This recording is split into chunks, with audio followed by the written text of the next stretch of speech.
Sinibingelele sinamukele babukeli nabalandeli bensika yesizwe TV1. Namhlanje ke sesiphinde ke sahamba sabuya nayo ke inkakha noma ke udokotela ke omkhulu kakhulu kwi channel esesimazi ke ngamagama amaningi, kodwa ke namhlanje ke usekhona simazi ke njengo Dr. Mathi Enyoka. Dokotela omkhulu, sikubingelele sikwamukele ohlelweni, siyathokoza emakhosini.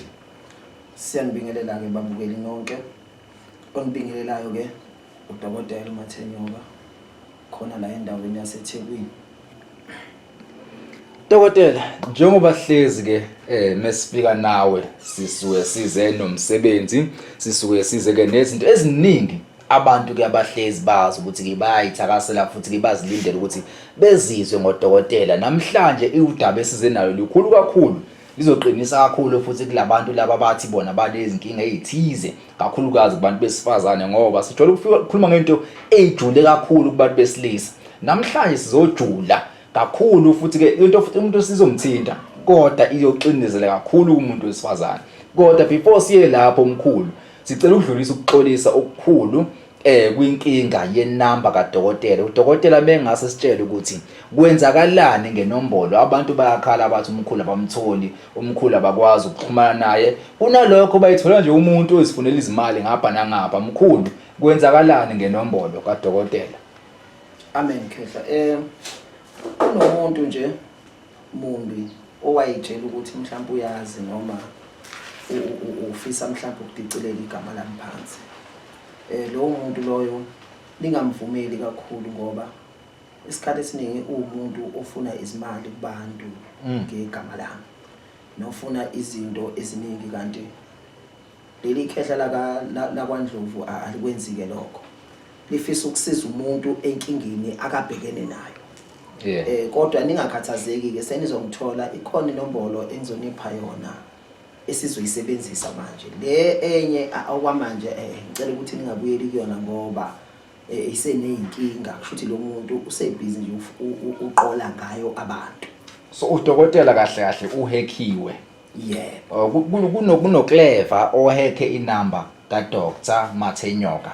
Yeah. So mbukele ekhaya, inombolo esizoyikhipha namhlanje noma esizoyikhipha njengamanje uDokotela esayilungisa, iyona inombolo aseyisebenzisa kuma video ayedlule. Khohlwa inamba usuyibone khona, sebenzisa le nombolo ezophuma kule video evelayo njengamanje escreenini, ekuyiyona namba kaDokotela etshantshana noma engithi iyona esesebenza as i-reserve for leya namba besiyisebenzisa ekuqaleni, ngoba phela khona abathize abahekayo omkhulu, abaheka izinombolo zoDokotela befuna izimali, beqola abantu, benze zonke imigilingwane le abantu bekholwe. Inamba kaDokotela entsha mkhulu ithini ukuze abantu bekwazi ukuthi beyithathe nje ngoqanisha ivideo soyixoxa namhlanje ukuze bezazi ukuthi umkhulu kahle kahle usetholakala kiphi inombolo? Inombolo engisatholakala kuyona okwamanje ithi 072 ithi 540 ithi 44 Yes. ithi 89. Asiyiphinde mkhulu. Ithi 072 540 44 89. Inombolo entsha ke leyo kaDr. Mathi Enyoka. Iyona ke inombolo ke ozomthola kuyona ke iya WhatsApp futhi iyafoneleka. Amen. Okay mkhulu, sedlulile kulelo daba, kodwa ke mkhulu asingeneni kule ndaba esize ngayo kahle kahle namhlanje. Umlaleli noma umbukeli engase ethi uke wangizwa ngithi namhlanje sigxile kakhulu kwizinto zabantu besifazane kodwa eziphinde zimdonse wesilisa ngeketango zimfake phakathi.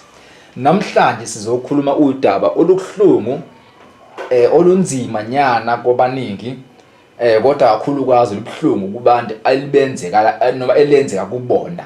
Sizokhuluma ngokuphuphunyelwa isisu noma angithi ke ukulahlekelwa umntwana. Mkhulu uthe mesihleli ngaphandle behind the scene ukuthi ungase usinabisele kahle noma unabe ekutheni kahle kahle lezi izinto noma ukuphuphunyelwa isisu. Siqale nje lapho. Mkhulu, kudalwa yini? La engifuna ukunabela khona noma ngimcacisele ukuthi umuntu oba neyinkinga ezifana nalezo noma oba neyinkinga zokuphuphumelwa noma oba neyinkinga zokuthi uyabamba but uyadedela. uthola ukuthi useyabona ukuthi nasi isikhathi sami sesiyashaya impela sengizobeletha bese ingane iyathula. Kuyenzeka ke uthola ukuthi kunento ewululaka phezu kwakhe noma phezu komuntu ongumndeni wakhe noma phezu kwedlozi lakhe alikho lihle. Uthola ukuthi abantu abadala bebekade bezofuna ukuthatha umsebenzi kuyena noma befuna ukumupha isiphiwo esithile bethi mabefika kuyena kumfice ewumntwana ongcolile noma ewumntwana ongekho right. Bese bethi hayi ukuze ezokwazi ukubheka noma ahambe ayokuzwa ukuthi inkinga ikuphi ukuze kube nje. Bese ake sihlale phansi sinyeni sakhe senze nje ukuthi ethi mayithi uyabamba adede athi uyabamba adede. Okwesibili kuyenzeka ke uthola ukuthi mhlambe kwenzeka ke mhlambe wena usemncane usaba abazali ukuthi abazali bazothina ukuthi usukhulelwe isikole akasiqedi mhlambe nihambe ke niyokwenza lokho lithi abortion. Niyenze abortion mase ningagezi ningahambi kuyilungisa lenkinga. Indamoke ke lenkinga ke yenze njani iqhubeka ngoba lo mntwana uzophenduka ibhube isikwele.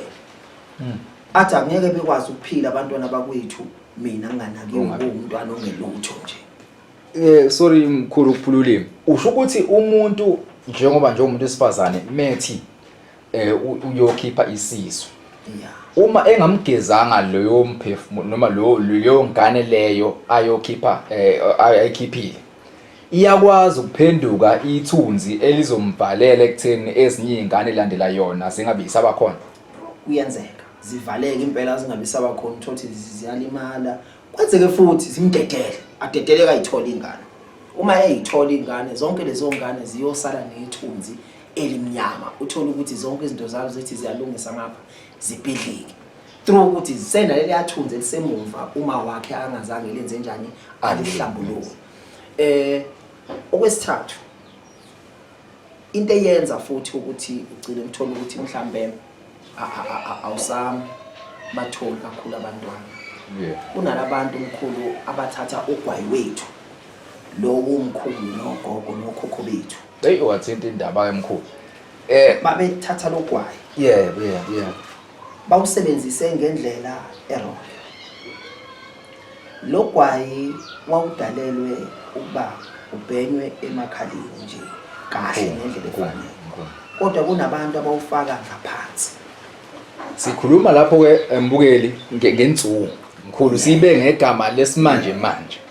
Qhubeka mkhulu. Bewuthathe bewufake ngaphansi. Ngalesikhathi ewufaka ngaphansi kuyena ejeni ukuthi uzodotsa abantu besilisa noma kuthiwa uzoshisa bemnandi noma kuthiwa uzobanjani. Kanti sekuwumuntu othile osebadukisa ukuthi abakwenze ngoba baveli bekwenze banalento yabo abazenzayo abathi imqofu. Bethathe lento yabo beyenze kanti isebenza into wrong. Lapho ke izinto eziqala ukubonakala khona. Isinya sakhe sesiyinto enjani efucked up sesiyalimala. Yazisa phela mkhulu angithi umuthi noma iyona ilokhunyane le insule igayiwe yaphinde yathakwa futhi kwezinye izikhathi meyisedosheni ukuthi ibe naleyo yanto abayibiza ngogoft mengabeya ngolimi lesitsotsi. So lezo zinto zisuke zinama chemical athize ngesinye isikhathi. Nakho ukuthi phela ukuthi kuyinto etshaliwe phansi yakhula yasigaywa. Mina ngeke ngizwe uanti wayisangoma noma ngithi wayegaya le nto yayihila ngisho usendlini uphumele eminyango mase ishisa. Le nto uyicabanga mkhulu isihlanganiswe negazi ngoba phela umzimba uyafudumala. So lawo ma chemicals uma nezinto efanele iphume kuyona ziyakwazi ukuthi zilimaze isibeletho somuntu egcine engasakwazi ukuthola ingane. Uthola ukuthi impela ebambe impela nje abambe impela kuthiwa cha ubambe mesivele ingane idedeleke ngoba isuke siqhamuka futhi lawo ma chemical ayo destroyer lapha isimo sakhe. Ngoba ayalinda kwesinye isikhathi ivuka ingane kube ingane ngathi iyakhula ithi the more isingathi ikhulile kuthiwa umntwana uthulele esiswini. Okay usethula esemdala ukubonakala cha u9 months noma u8 sengikwenzile kodwa egcine ingane iphuma isithule nje njalo. lokho kuyaba iyo lezinto lezi amakhemikhali futhi kuyenziwa futhi ke ngizinto ezasemhlabeni futhi eziphinde sikushaye futhi ngokuthi ingane iyakwazi ukukhula kuthi uyisindala kodwa igcine ingaphumi iphefumula kunjalo. Mkhulu umuntu esekhaya ngazibuza ukuthi mina ke engiye ngithi ke lezi zinto ngiyazenza noma nginayo lenkinga le yokuthi cha mina ngiyabamba impela kodwa mhlawumbe seziwu4 ziwu3 zilandelana angikwazi ukusithola izingane ezihlezi iphuphuma ngitshethi mhlawumbe hayi cha umlisa noma mhlawumbe kwenzakalani umuntu onjalo mkhulu angiqale la uzibona kanjani ukuthi unaleyo nkinga leyo yokuthi cha wena uhlezi dedela kancane kancane wadedela noma uyilungisa kanjani leyo nkinga njengomuntu ohlezi eba naleyo nto ukuthi mina njalo ngiyadedeleka mase kodwa mase indala futhi still ingakhuli mkhulu into enjalo ilungiswa kanjani? Okay, uyabona khehla lami izinto ezikanjalo okokuqala nje singakayi ekutheni ilungiseka kanjani. Inkinga kakhulu lento uma sebeyisebenzile emkhulu baba addicted. La ekutheni khona basakwazi ukuyeka kolula iyayekeka ke izoyekeka futhi kalula. Okubalekile uma kuthiwa lento uyayilungisa uzofaneke uhlehle nje wehlisa umoya ulinde ucheck ama-sign amabili amathathu. Kune-sign le ukuyiligazi mkhulu ukuba iligazi engathi liyopha mhlawumbe uthi umuntu uyopha akaqedi futhi noma uyopha mhlawumbe uthola ukuthi usekhulelwe uyabona ukuthi ngikhulelwe kodwa usangena kuma period kodwa ukhulelwe. Ama-sign lawa akukhombisayo ukuthi ungase ube usengozini yokuthi ungase kulahleke so kahle ama-signs lawa abalayo njengamanje. Uhambe uye kadokotela ethi udokotela ingane ili-bridge. Isuke ingane ingayitholanga indlela yokuhlala ngoba isuke ithi mayithi yahlala lapho uthola ukuthi ayisitholi ispace sayo iphazamisekile. 2 kuthiwa ingane ihlele emanzini. Lawo manzi esuke ihleli kuwona kusuke kungawona amanzi kusuke kuyilento ephehleka wena ngaphakathi leli gazi lisuke ngalesi sikhathi wena ufaka lento yakho ngaphansi noma umuntu ekade ehambe wayo indoda yahamba yafike yalala nomuntu wesifazane nomuntu wesifazane wathi hayi ngoba lo unomfazi mhlambe lo unentombi akayithandayo ake ngimcuphi athathe le mithi emibili akayihlanganisayo ayihlanganise lo muthi mase uthatha awufake ngaphansi ithi indoda mayilala naye usale endodeni indoda iphinde ibuye futhi izokolala nawe. Ilapho ke futhi uqala khona inkinga. Kukhona ukuthi kwenziwe isandla somuntu ukuthi wena nje uhlushwa ukuthi usuke kuyimithi ethize ngesinye isikhathi imithi ethile ayithola umfo ngila ebekhona ade khona esefikeza kuwe mase kushiya nale mkhulu. Ngiyakuzwa dokotela ngiyakuzwa. So ama-sign athize lawo owabonayo kopha into ezithize nje oyibonayo nawe njengomuntu wesifazane obona ungajwayelekile if ukuthi mhlawumbe usithwele kodwa futhi kuyenzeka ukuthi kube umuntu wesilisa okuthatha leyo nto la ithathe khona eyilethe kuwe mase futhi iphinde kuvalele so sekuwumuthi lo mkhulu. Lapho uyaqala ube nento abanye bayibiza ngesichenelo ukuthi uchama uhamba uyochama iconsi uthi uya eclinic kuthiwa ama-STI. Sekubuya kwensizwa ke manje ukuthi ibona kanjani yona ukuthi ibambe lento le aqala umunyathi une-drop ugadeliswe yini lezi ntombazayo umuntu ozenzayo. Yes. So uthothi umuntu ke akasakwazi manje usenenkinga ukuthi ke naye lento isihleli kuyena egazini ungathi mawune-drop ukutshela ukuthi eclinic bakujovile kwaphela kanjalo. So ke kufanele ukuthi uhambe uye kumuntu obonayo ufike ucela ukuthi ucela akucheckele into zakho unenkinga eso ezokwazi ukukunika lembiza ebulala ngaphakathi ngoba lento njengoba kusuke kuphuma ubovu ngaphambili noma udodi ngaphambili lento isuke iyilithumba ngaphakathi mase iyaqhuma la moyiqhuma ingalesikhathi sikhipha lo dodi. Yes. So mkhulu okusho kahle ukuthi umuntu wesilisa uma ezizwe noma ethola ukuthi une drop yeah noma izifo lama STIs nani ungapheli lapha yaka medical lokwesilungu akayi nakumuntu wesiZulu ebheka ukuthi ngabe bekuyiyo i90 yesilungu na kungakheli into ngaphakathi ethi uyilungise ngomjovo kanti khona into ethize eyakhelekayo ngaphakathi ofike futhi imnike inkinga yeah mkhulu kuyenzeka ukuthi umuntu oshawe ngaleyo nto leyo kuukuthi mhlawumbe akugcini ku-STI mhlawumbe egcine esenalezifo lezi njengesisende kanje sende noma nolimi lakhona kodwa ngicathi sende kuyenzeka kube umuntu meshawe ngento kanjalo kugcine mhlawumbe kuba yisimo esikanjalo noma okunye lokho akuhlangene nokucushwa lokho kuke kwenzeka yabona uma unale nkinga ikaso la uma umuntu wesilisa kunalento okuthiwa imbumbula lezi ezilanga phansi amasele ziyacwebezela like ukucwebezela kwazo uzibone zivukala uma zivukala ida mo wena ungakwazi ukuhamba omunye umuntu athi ugaxele kusuke kushiwo yeah ngiyalazi ulimo njalo yes ngoba bekusuke kuchaza ukuthi lezi mbumbula njengoba zivuvukele ida mo zithwele lento uthubuvu suke kungasekona ukuthi isigubhu esithwele abantwana but sekuyinto isithwele ubovu ida mo yena ngalesikhathi ehamba iyashisa kungcono bayizohlala mvula imlenze ngoba kusuke kupholile akabuza ubuhlungu kodwa la moya ezohamba ila mo ukhandeka kakhulu ukhandeka kakhulu ugazi liyashisa phela mkhulu okay sibuyele esihlokweni dokotela bengithi ngifuna ukubona ukuthi kahle lokho engicabangayo kuyangena yini kulolu hlelo lolu noma kulesi sihloko esikhuluma ngaso yeah kodwa ke asibuyele lana ngemkhulu kumuntu wesifazane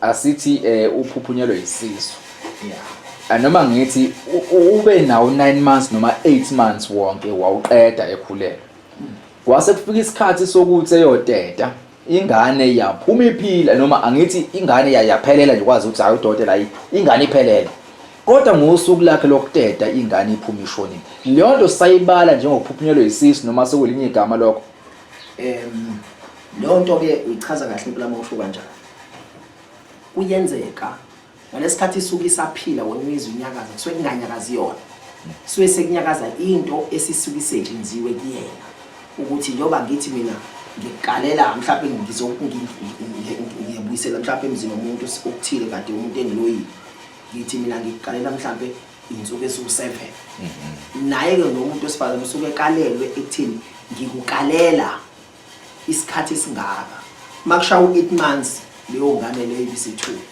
you understand shuka hlahla usuke emzwisa ukuhlungu ukuthi ayizwi phila ukuthi isakhahlela kanti akusakhahlela ingane sekukhahlela lento ekuyena so kusuke kuyinto yakhiwe leyo yeah kuyenzeka mkhulu ukuthi ke asike sithi ingane ke ibingaloyiwanga noma bengeyona into efakwa umuntu ingane ethothi ivele akuyenzeka ukuthi lapha kuma lokhuyana ukuthi ithothi mhlawumbe ingane ibifundle kabi ikinywe ngazi yinto nezithize kanjalo asike sithi ke asithi ishonile yaphuma kodwa ngehlobo lokuthi iphume yembethe yabo manje sesishintsha manje ayike iphume ingane yembethe mkhulu ishonile kodwa noma siqale singazi siye lapho kakhulu asiqale singene la umuntu ozalwe wembethe mkhulu kusuke kukhulunywa ngomuntu onjani ngifuna lento ukuthi singene kahle singayigijimi kakhulu umuntu wembethe mkhulu okufuna ukuqaphelisise kakhulu kunalento icishe ifane like njengento engathi iwumhlwehlo sikhulume nje ngomhlwehlo into engathi umhlwehlo isuke yegubezele umntwana lento abayithatha njengento engathi bathi balekile kakhulukazi ngoba kuthina indle emnyama ibalulekile ngoba lento siyayithatha siyise ekhaya emsamo uma shisa impepho sicelela ingane inhlanhla sisuke siyicelela ngayo lento ngoba kahle kahle kusuke kuwumntwana but umntwana loyo akaphelelanga ukuthi abe umntwana wase wenze njani waba ingubo wambatha umntwana ngakho kuthiwa umuntu uphuma embethe kusuke kukhuluma ngento enjalo kusuke kuyinto nje engathi isamhlwehlwe into efana naleyo usamhlwehlwe kusho ukuthi kahle ingane isuke izalwe inenhlanhla enkulu kodwa inhlanhla ukuyolele sembatho esibathile noma ikuyona inhlanhla isuke ikuyona ingane but le ngubo le kusuke kuyinto engizoyibiza ngokuthi i-twins lakhe. So kusho ukuthi leyo nto kusuke kuyinyama yenyama yakhe. So uma eshiselwa yona noma kushiswa yona impepho kuthiwa nangu umntwana uphuma esibhedlela uphuma ebethe nansi ingubo yakhe, ilapho kuthiwa uhlanganiswa nezidalwa zakhabo mama wakhe. Uma ukuthi bashadile uhlanganisa nezidalwa zakhabo baba wakhe. Kodwa ke ukwembatha mkhulu kuhlukene. Ukhona umuntu okuthiwa uphume wembethe kodwa la khona umbhanqa wakhe but umbhanqa wakhe akangaphila. Lo muntu lo esithi iwe lakhe lendile kodwa lisuke lende ngoba lisuke njani liphila liyingane ephila uthothi uyizalile ingane yashona yodwa yaphila.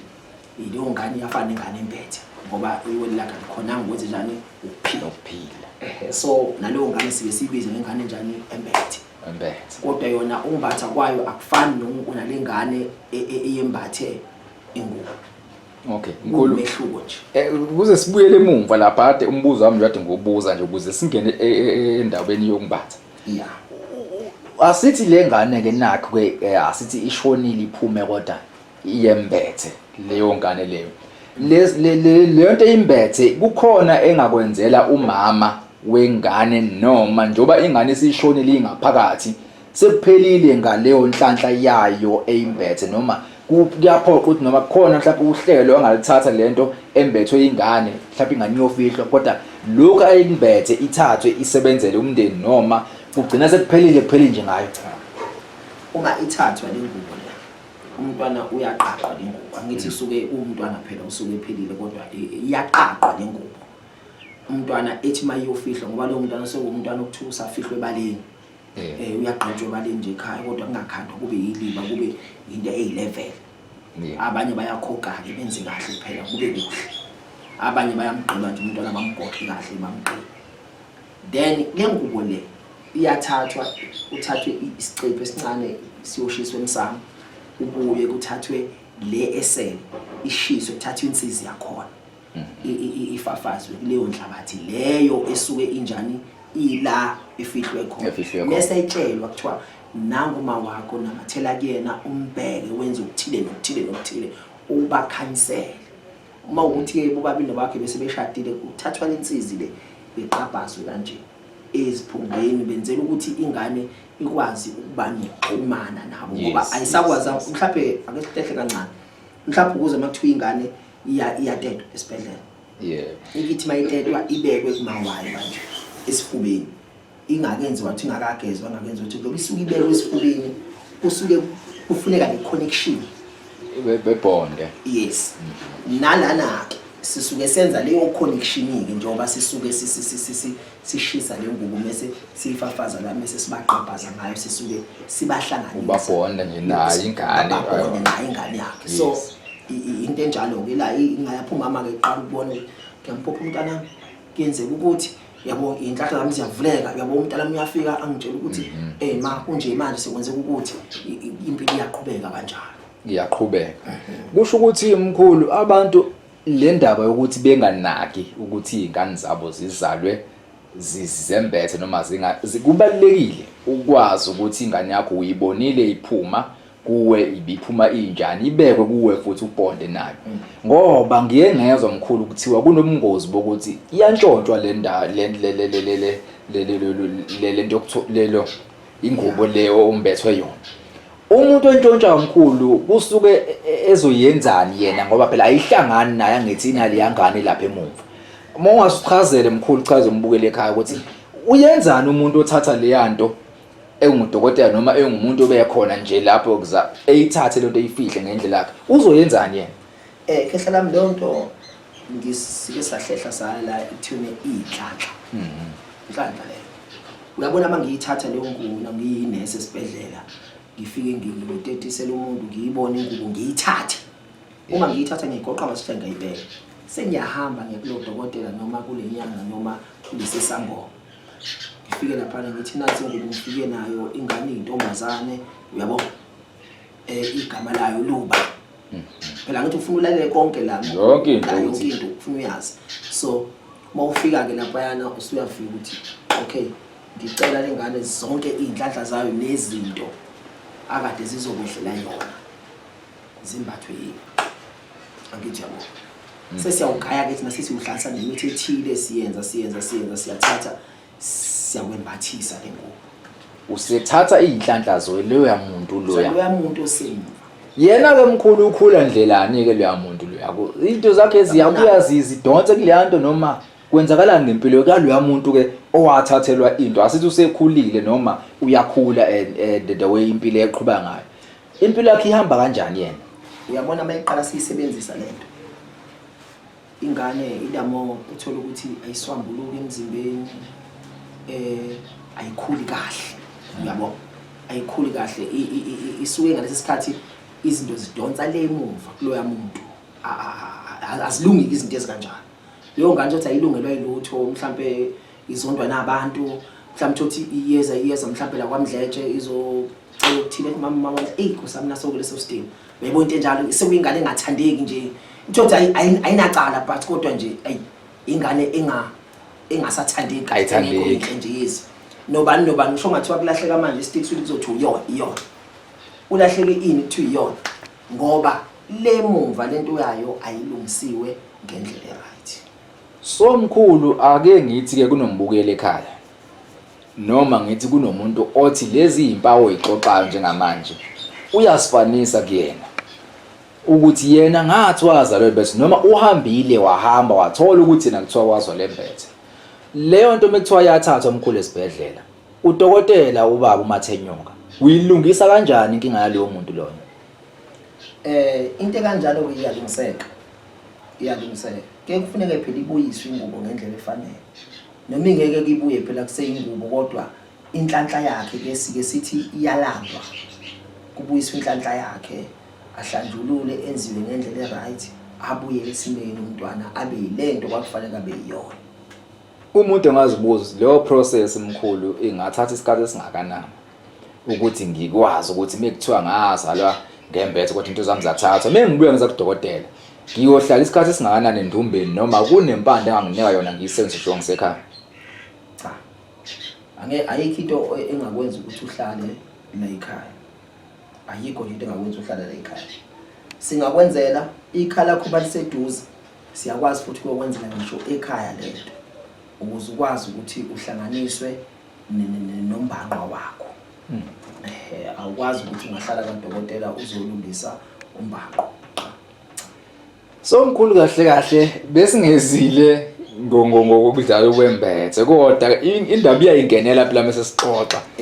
kodwa ke umuntu oyizwayo ekhaya noma owake wezwa kuthiwa yena kufanele ngabe noma kuthiwa wazalwa embethe kodwa izinto ezakhe akaziboni zikhanya akamthindi udokotela udokotela uzokwazi ukumlungisela noma iqale futhi embonele because angithi uqale kuhloleni mkhulu before ulapha umuntu kunjalo ukuze ubone lento ayizwa naye iyiyo na ukuze nawe uqale ukulungisa iprocess yakho uthi umlungisa kanjani so iprocess the ayikho into kakhulu umuntu nje unikeza into ezithize ebuyiselwe emuva kukhona isidingo sokuthi udokotela eyekhaya kubo kakhe umlokhuyane lo onenkinga kuyadependa ukuthi lento akazoyenza ihlobo lunye ingakho kuthiwa kufuneke ukuthi mhlambe uzwelwe udokotela omunye mhlambe usubuya ke manje uze kudokotela ngapha nangapha kufuna ufike uzwe ngoba angikwazi ukuthi ngivele ngithi mina ngoba uzukuthi sengithatha lo umuntu ngifake endombeni izinto cha ke kufuneka ngibheke eqala ngoba okufuna ukwazi mkhulu kunomuntu omvumelayo umuthi omsebenzelayo futhi akakholelwa kakhulu kuona umsebenzele kunomuntu umuthi ongamsebenzeli osebenzelwa iswasho leso swasho futhi sifike simsebenzele so angikwazi ukuthi ngithi mina ngizokusiza bese ngithatha umuthi ngingabhekanga lutho kanti wena into ezosebenza kuwena iswasho sengisebenzela umuthi mina into yakhe ayisalungu suthi la dokotela kangisizanga ngiyakusizanga imamkhulu nayo indaba la ngiye ngezwe ngandlebenye ukuthi kahlahle mawuzolungisa le process leyo yokuthi usunawo ke lokhunyane wakho lo umuya lapha mekuthiwa ulungisa indaba yakho uzalwa wembethe kuyafuneka mkhulu into esilwane noma mhlambe ayidingeki mhlambe kwenza ihamba kanjani lapha indawo? Lapho ke mkhulu phela buye ukhumbule ukuthi lo muntu ongumbangqwa usuke umuntu. Ufuna inikwe igama. Ufuna embathiswe aqoqe. Angithi uyabona?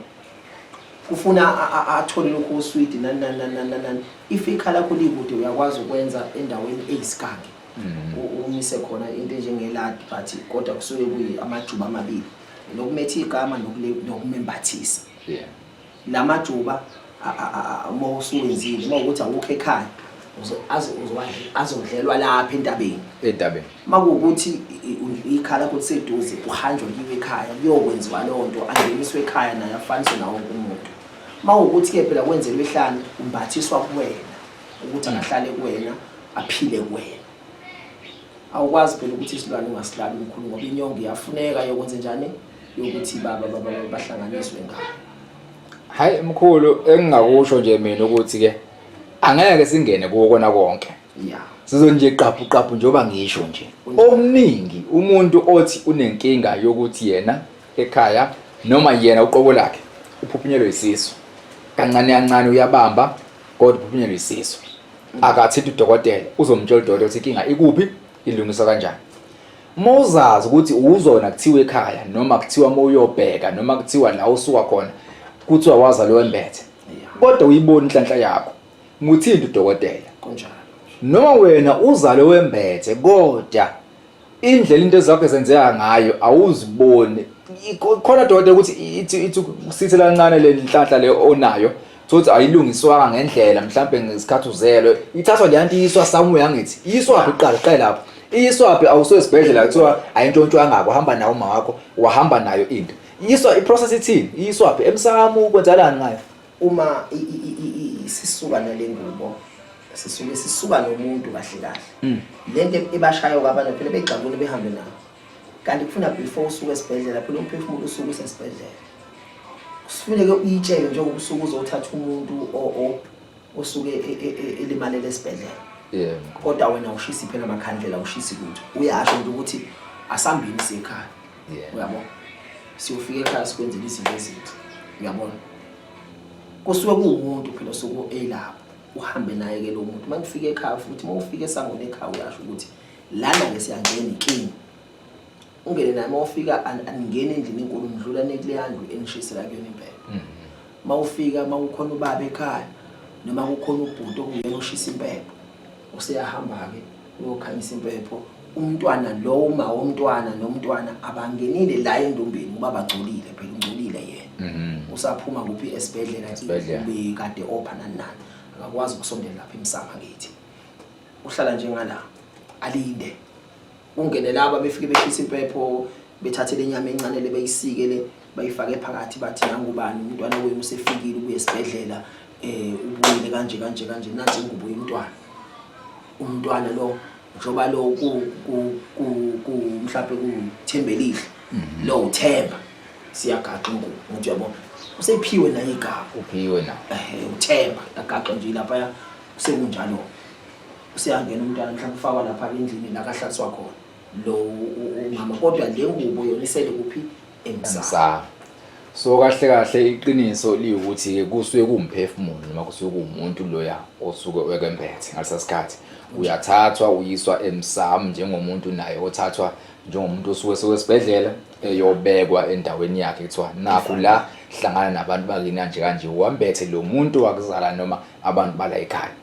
So kahle mkhulu iqiniso nje lihle umkhulu lento yonke esisixoxile alukho ulwazi ongekuluthole kuye mayelana nento esizixoxile njengoba ngichaza eqaleni sakhuluma ngokuphuphunyelwa isisu umkhulu uzokulungisela lo ndaba lokutshela futhi isiswa yini le nto cause eqaleni uqale ekuhloleni uhlole ecingweni uhlole esigodlweni inamba entsha uzoyisho futhi egcineni siye lapha yana ekutheni ke mawuzale wembethe mawuzibona ukuthi into zakho ziyalunga noma izinto zakho ayilungi kodwa wazala wembethe utshelwa abantu awazi kusho ukuthi into yakhe yathathwa esibhedlela noma into yakhe yalahleka uyathontana nodokotela noma ikhona into yakho kodwa iprocess ekwenziwa ngayo ukuthi iyobekwa la ibekwe khona uma kwavula wayiqoqa nje nengubo zakho wafaka isulukesini wayobeka udokotela engakulungisela futhi leyo nto. Dokotela angeke sikukhulume konke njengoba ngishilo ngicela usiphi inombolo ezintsha ntsha osutholakala kuzo njengoba phela udokotela ke ehekhiwe nje uba sonke sazi ukuthi cha phela bakhona iziqhwaga bakhona abantu abaziyo ukudlula thina la ngaphandle kodwa mkhulu asinikeze inombolo yakho entsha ntsha oyisebenzisa ukuze abantu bekwazi ukuthi bekuthinte mekukhona umuntu onalenkinga nokunye nje asikwakuza ukukhuluma ngakho mkhulu. Amen. Okunye kokugcina mkhulu inkinga akayibizi inombolo. Kunomuntu ukhehla lami othi yena akabathola abantwana. Othi nje yena akabathola abantwana usehambile kakhulu akabathola abantwana useze wabuya ngisho emendweni akabathola abantwana akabathola isidala into enjalo. Lo muntu kunendlela mkhulu ukuthi mawukuthi isekhona indlela ukuthi engalungiseka sike sikwazi ukumsiza. Mayingekho futhi indlela yokumlungisela masibona ukuthi vele nje isidalo sakhe akanayo ngoba kuyenza ukuthatha umuntu unayo but inzalo but ibridge inzalo yakhe ukuthi angaqalisi nje ukubathola abantwana. So uma ukuthi ke lapho ke ibridge ngeke sikwazi ukumsiza. Mayibridge sizokwazi ukuthi siqaqele akwazi ukuthola abantwana. Konke lokho kudlula kuphi ekuthene ehlole ba. Amen. Haleluya. Kusho ukuthi inamba ke entsha ithi 072 540 ithi 4489 072 540 4489. Mkhulu sibonga ithuba sithemba ukuthi abantu bazoyibamba inombolo entsha beyisave emafonini nabo sizoyibhala kwi-comment section ibhalwe futhi escreenini until baba sihlangane kwi-video yethu elandelayo sivalilise nje kubantu abasibukele njengamanje siphinde ke sithi ke subscribe ulike ushare ukhumbule Dr. Mathenyoka uyatholakala efonini uyahlola efonini uyahlola futhi esigodlweni baba asibanikeze ithuba abantu sikunikele futhi nawe ithuba lokuthi ubonge sivale. Siyabonga kakhulu. Sicela ukuthi ngiyacela nje kakhulu. Leya number esemumva ningabe nisayisebenzisa kakhulu. Ngisho umuntu lona ethi uyanifonela entshe efaka nemali ningafaki umkhulu akasho ukuthi ifake imali. Ukhuluma nawe ngqo uziyena. Noma mayikhona indlela yokukusiza la ukhona. Uqala kusize kuqala bese kuyima ufaka imali. Amen.